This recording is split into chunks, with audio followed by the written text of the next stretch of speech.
Jake Weston's hands were rough from years of honest work, fixing leaky roofs, hauling drywall, patching the cracked bones of houses no one else cared to save. He was 38, a single dad, and had never once hesitated to put his daughter's needs above his own.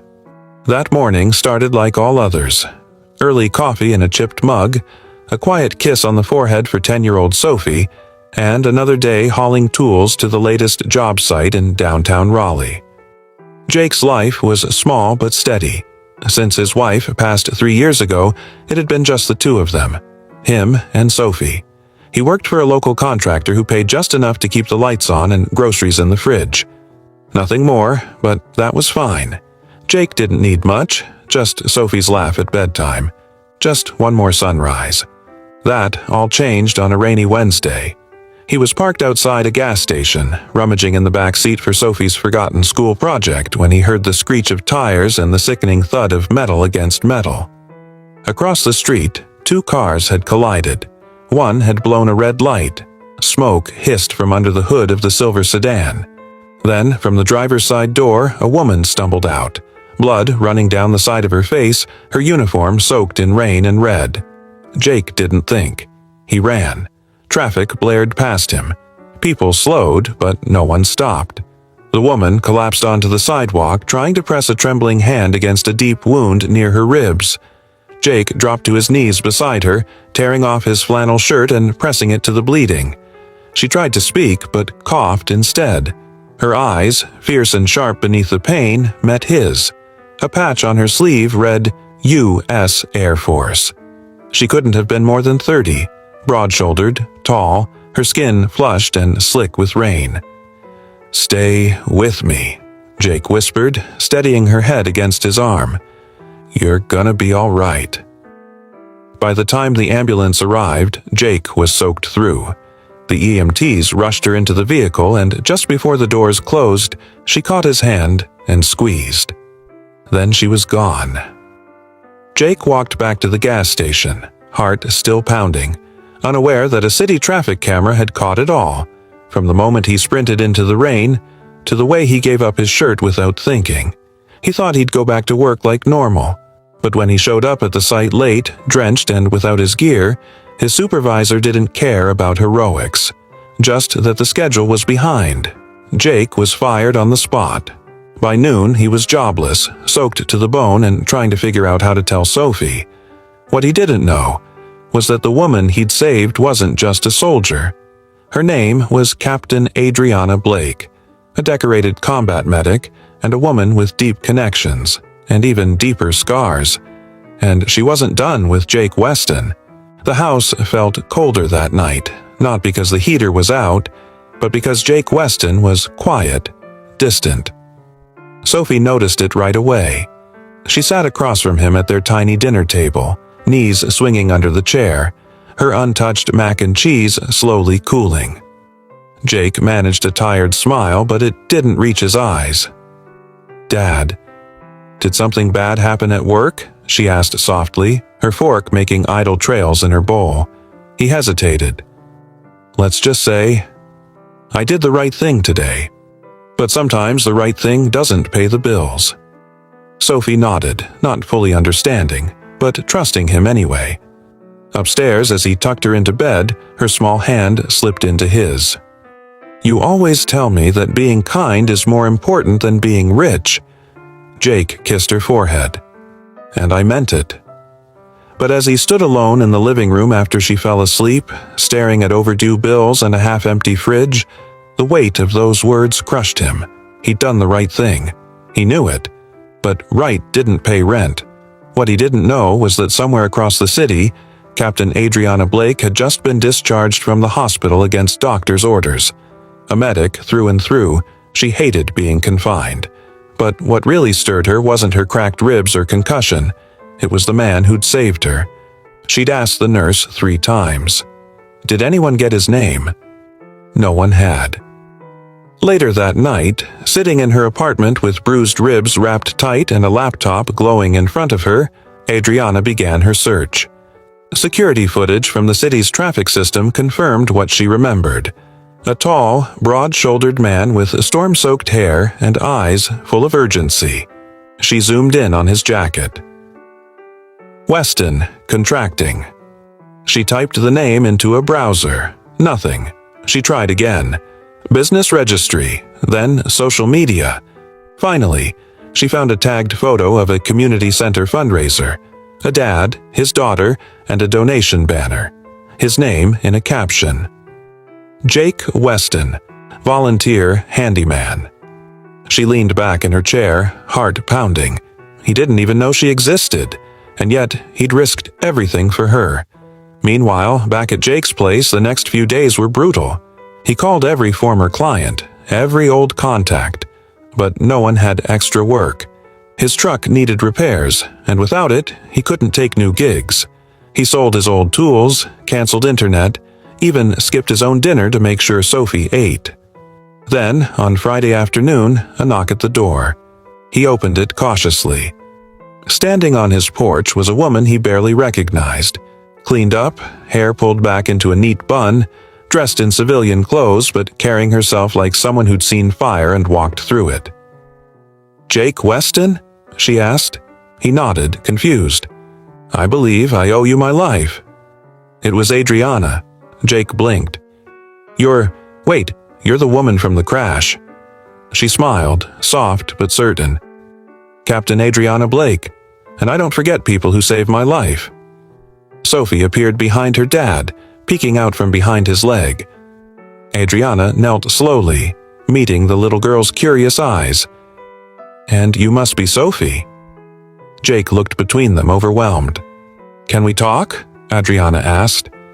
And just like that, the story he thought was over had only just begun. Jake wasn't sure why he invited her in. Maybe it was the way she spoke to Sophie. Gently, respectfully, not like someone important, but like someone who remembered what it meant to feel small.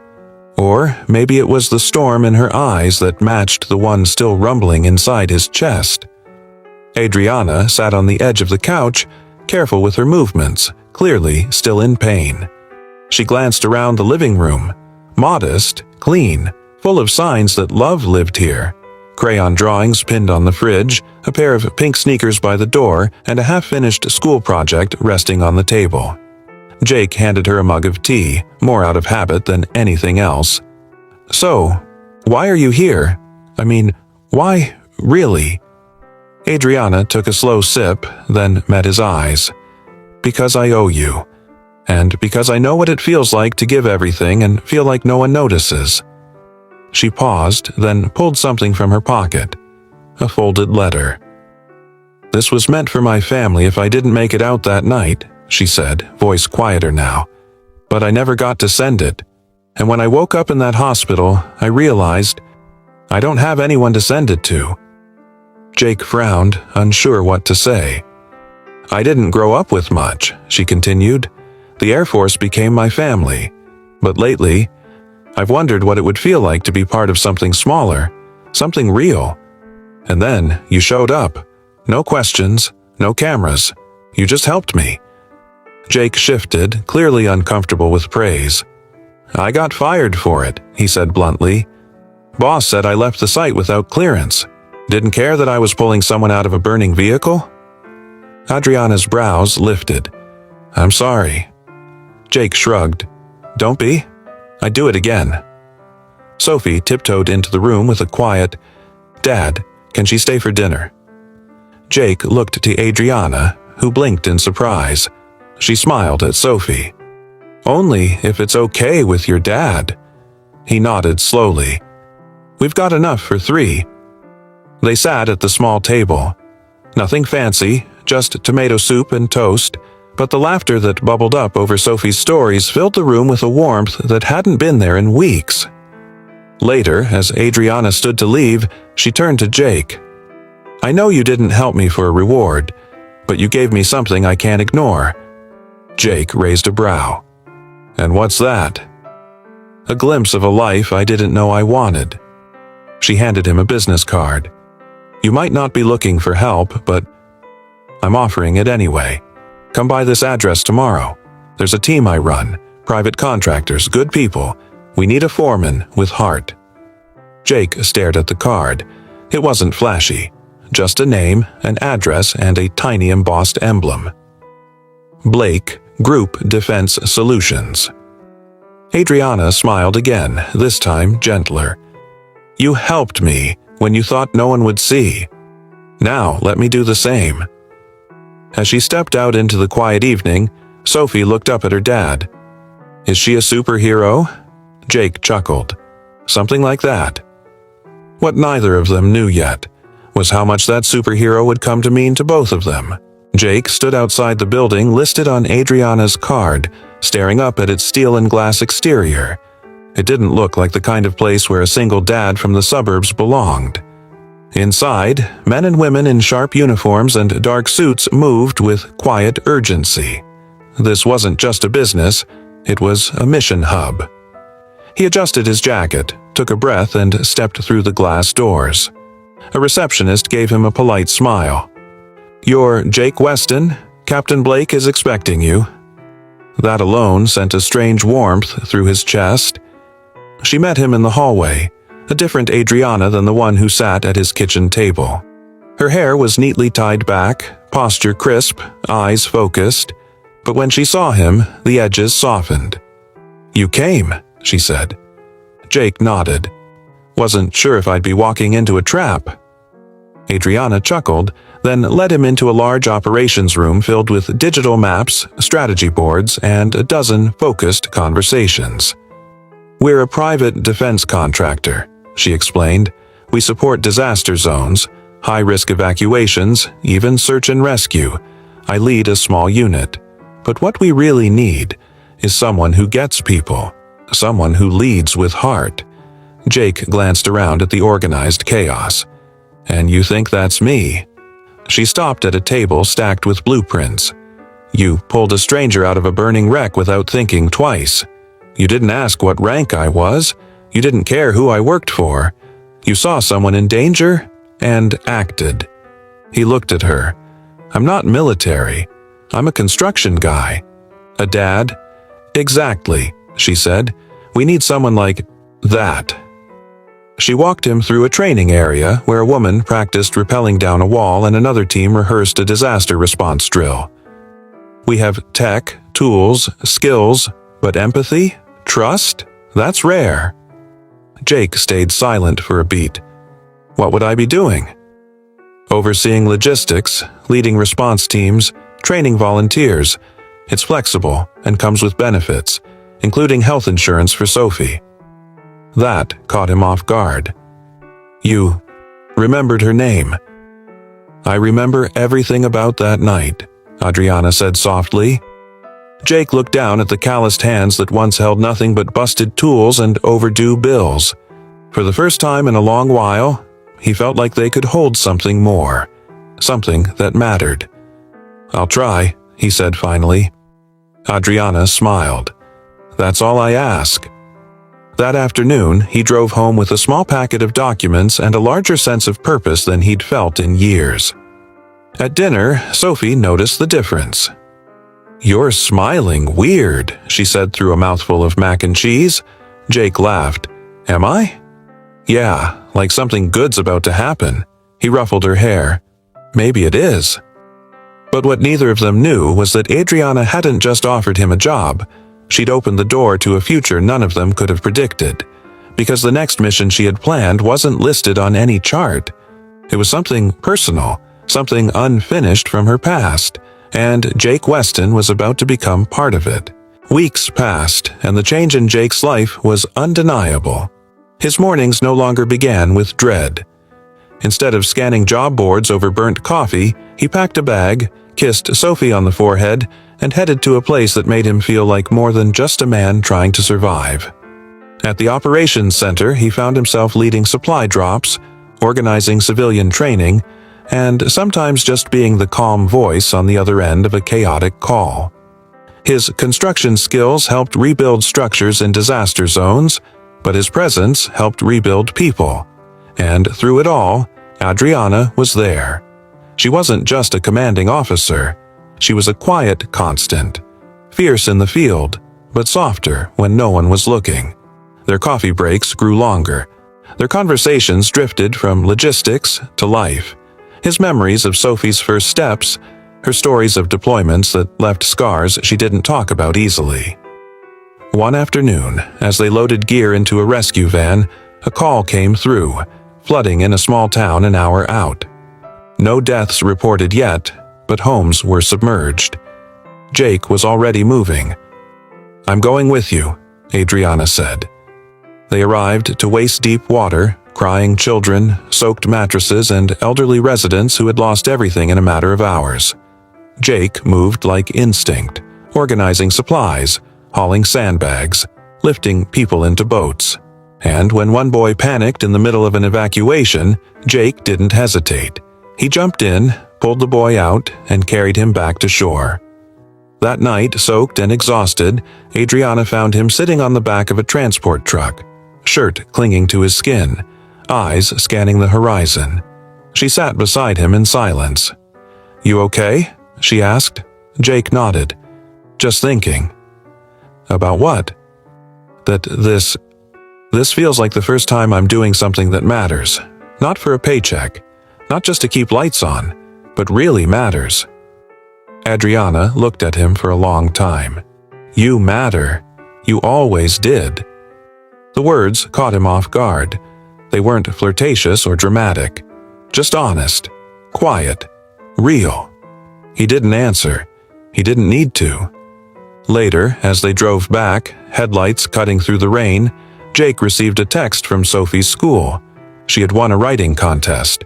He smiled to himself and showed it to Adriana.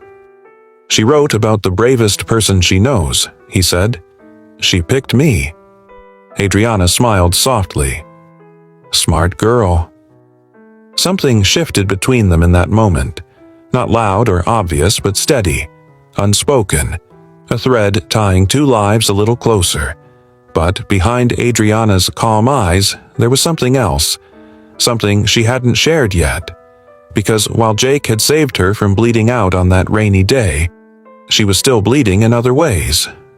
And the time had come to finally tell him why. The next morning, Jake stood in the hallway of Sophie's school, watching her read her award-winning essay to a small crowd of parents and teachers. Her voice trembled at first, but then it settled, steady and proud. "My dad is brave. Not just because he helps people," she read, "but because he helped someone even when no one was watching, and because he's never afraid to love." The words sank deep into Jake's chest. As applause echoed in the room, his eyes found Adriana's across the crowd. She smiled, but there was something more in her expression today. Resolve. Later that evening, as the sun fell behind Portland's skyline, Adriana asked if she could come by the house. Sophie had drawn a welcome sign on the door in purple marker. "Captain Blake is family." They sat outside while Sophie played in the yard. Adriana finally spoke. "I never told you why I was in that alley the day you found me." Jake turned to her, silent. "I was supposed to be deployed," she said softly. "But I got pulled back last minute. That mission, everyone else on it, didn't make it. I wasn't there. I keep thinking, if I hadn't been injured, if I'd gone..." Jake didn't interrupt. He let her speak. "I've spent months trying to be useful again, to feel like I still deserve the uniform. But that day you saved me, that act of kindness, it reminded me that life isn't just about duty. It's about choosing to live, to connect, to matter." Jake reached over, took her hand without a word. Their fingers locked, naturally like they had done it 100 times before. That night, Sophie asked Adriana if she wanted to stay for dinner. Adriana looked at Jake. He smiled. "We're making pancakes," he said. "I love pancakes," she replied. But it wasn't about the pancakes. It was about what they symbolized. Routine, warmth, love, a home. In the weeks that followed, Adriana became more than a visitor. She joined weekend breakfasts, school pickups, movie nights on the couch. Jake found work again, part-time, manageable, enough. Adriana returned to duty with new perspective, working with veteran families and children affected by loss. Their lives intertwined, not out of drama, but choice. One afternoon, while Sophie was drawing at the kitchen table, she asked, "Dad, do you think people meet by accident?" Jake glanced at Adriana, who stood by the window watering a plant. "No, kiddo," he said, voice full. "I think sometimes people crash into your life exactly when they're supposed to." And in that quiet Portland home, filled with laughter and healing, a new kind of family was born. Not perfect, but real. Forged not from grand plans, but from a single selfless act and the courage to believe in second chances.